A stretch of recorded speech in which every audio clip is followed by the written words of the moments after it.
కొత్తొక వింత పాతొక రోత అంటారు. ఇదివరకు కార్పొరేట్ కళాశాలలు వాళ్ళ పిల్లలకి ఏ ర్యాంక్స్ వచ్చినాయో వాళ్ళ ఫోటోలు పెట్టి ఇదిగో 1వ ర్యాంకర్ 2వ ర్యాంకర్ 3వ ర్యాంకర్ అని పెడుతుండేవాళ్ళు. అయితే క్రమంగా ఒక స్ట్రాటజిక్ గేమ్ నడుపుతున్నాయి. ఇప్పుడు ఎంసెట్లు ఉన్నప్పుడు నెంబర్ 1 నాది, నెంబర్ 2 నాది, లేకపోతే ఇంజనీరింగ్ నెంబర్ 1 నాది అంటే ఇంజనీర్ డాక్టర్లు నెంబర్ 1 నాది అనేటటువంటి కోణంలో అడ్వర్టైజ్మెంట్లు చేసుకొచ్చి తర్వాత అడ్వర్టైజ్మెంట్లో మనకి రాకపోతే లాస్ట్ ఇయర్ అనేది కింద పెట్టి పేరు ఏమని రాస్తారంటే నెంబర్ 1 రిజల్ట్ ఇన్ని ర్యాంకులు, లక్షలోపు ఇన్ని ర్యాంకులు ఇట్లా రాసుకొస్తాం బిగిన్ చేశారు.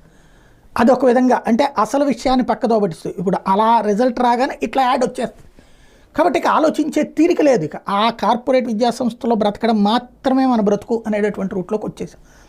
ఇప్పుడు అది మొనాటమే వచ్చేసినట్టుంది. కొత్త కాన్సెప్ట్ ఏంటంటే సినిమా నటులు రష్మిక మందన్న కూడా పెట్టినట్టున్నారు. ఏదో